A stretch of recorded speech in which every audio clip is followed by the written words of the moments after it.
নোয়াখালীর বেগমগঞ্জে জামায়াতে ইসলামী নেতৃবৃন্দের সাথে সাংবাদিকদের মতবিনিময় সভা অনুষ্ঠিত হয়েছে।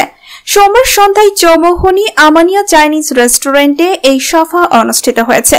নোয়াখালীর বেগমগঞ্জ উপজেলা ও চৌমুহনী শহর শাখা জামায়াতে ইসলামীর উদ্যোগে জেলা ও উপজেলায় কর্মরত সাংবাদিকদের সাথে এই মতবিনিময় সভা অনুষ্ঠিত হয়েছে।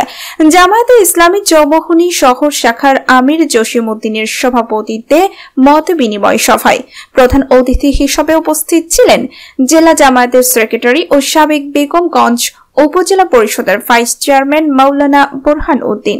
বিশেষ অতিথি হিসেবে বক্তব্য রাখেন নোয়াখালী জেলা জামায়াতে ইসলামী সাবেক জেলা আমির ও দৈনিক সংগ্রাম পত্রিকার জেলা সংবাদদাতা ডাক্তার বোরহান উদ্দিন, বাংলাদেশ ইসলামী ছাত্র শিবির নোয়াখালী জেলা উত্তর শাখার সভাপতি মশিউর রহমান ফাহাদ, জামায়াতে ইসলামীর নোয়াখালী জেলা কর্ম পরিষদ সদস্য ও চৌমুহনী বাজারের বিশিষ্ট ব্যবসায়ী নাসিমুল গনি চৌধুরী মহল, চৌমুহনী শহর শাখার সহ সেক্রেটারি মাওলানা মোহাম্মদ নুর উদ্দিনের সঞ্চালনায় আরও বক্তব্য রাখেন বেগমগঞ্জ উপজেলা জামায়াতের সভাপতি মাওলানা আবু জাহেদ, সেক্রেটারি অ্যাডভোকেট মিজানুর রহমান সহ বিভিন্ন পর্যায়ের নেতৃবৃন্দ প্রমুখ। পরে ইলেকট্রনিক্স প্রিন্ট মিডিয়ার সাংবাদিকগণের সমসাময়িক বিভিন্ন প্রশ্নের উত্তর বিনিময় হয়। এর পূর্বে জামায়াতে ইসলামীর নেতৃবৃন্দগণ বক্তব্য বলেন, আওয়ামী লীগ সরকারের শাসনামলে তারা বিভিন্নভাবে হামলা মামলায় ব্যবসায়িকভাবে নানা ধরনের নির্যাতনের শিকার হয়েও অসহায় মানুষের পাশে ছিলেন।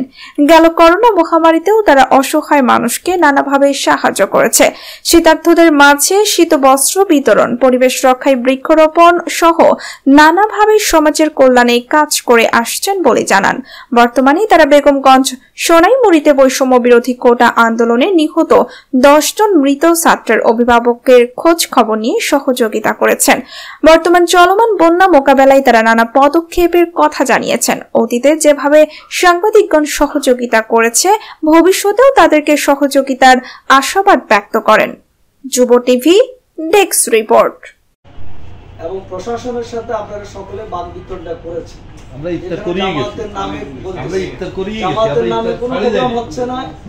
এখানে ব্যক্তিগতভাবে ভাইস চেয়ারম্যান বোরহান সাহেব আগেও আমাদেরকে দাওয়াত দিয়েছেন, আজকেও দিন সেভাবে। এবং আমি দেখেছি সর্বশেষ আপনারা সকলে বসে ইফতার করেছেন, এরপর আবার নামাজ আদায় করে এসে সকলে আবার চা খেয়েছে। সুতরাং আন্তরিকতার কোনো অভাব আছে বলে আমরা মনে করি না। ইতিমধ্যে আপনারা বিভিন্ন সময় আমাদেরকে সহযোগিতা করেছেন, আমরাও চেষ্টা করেছি সবসময় আপনাদের সাথে সম্পর্ক ভালো রাখার জন্য। আমাদের অভিজ্ঞ আমাদের এখানে আজকে ডাক্তার বোরহান সাহেব, মূলত তিনি আমাদের জেলার এই বিভাগীয় দায়িত্বশীল, আমাদের মিডিয়া এবং প্রচার বিভাগের জেলা দায়িত্বশীল ডাক্তার বোরহান সাহেব, উনি সহ পরামর্শ করে মূলত আজকের এই প্রোগ্রামটা আহ্বান করা হচ্ছে। আমাদের মূল টার্গেটটা হচ্ছে আপনাদের সাথে বসে একটু নাস্তা পানি করা, এটাই হচ্ছে আসলে মূল বিষয়। জাতীয় যে বিষয় সেটা আসলে বক্তব্য দিয়ে আমাদের বোঝানোর প্রয়োজন না, যেহেতু এগুলো আপনারা সাংবাদিক, আপনারাই দেখতেছেন, আপনাদের টিভিতেই আপনাদের পত্রিকাতেই সেগুলো লেখা হচ্ছে এবং এই এলাকার নোয়াখালী জেলার বিষয়গুলো আপনারা নিজেরাই কেন্দ্রে পাঠাচ্ছেন। আমরা চৌমুহনীবাসী আরও সৌভাগ্যবান, সেটা হলো এখানে যারা আছেন সাংবাদিক অনেকের বাড়ি বেগমগঞ্জ, তারা আপনারা জেলা পর্যায়ে নেতৃত্ব দিতেছে। আমি সবসময় এটা নিজেকে সৌভাগ্য মনে করি আমাদেরকে, যে আমাদের বেগমগঞ্জের চৌমুহনীর ভাইরাই জেলা পর্যায়ে সাংবাদিকদের নেতৃত্ব দিতেছে। তো সুতরাং সে বিষয়গুলো আপনাদেরকে আমাদের বেশি বলার প্রয়োজন আছে বলে আমি মনে করি না। আপনারা আমাদেরকে সহযোগিতা ইতিপূর্ব করেছেন, চেষ্টা করেছেন, কিছু চাপ সমস্যা আপনাদের ছিল, এটা আমরা অস্বীকার করি না। তবে আমাদের নেতৃবৃন্দ এতটুকু আপনাদের কাছে আহ্বান করছেন যে আমাদের ইমানি বলে বলিয়ান হয়ে মৌলিকভাবে যে কথাগুলো না বললেই ন, না লিখলেই ন, সেগুলো আপনারা লেখার চেষ্টা করবেন, আমরা আশা করি।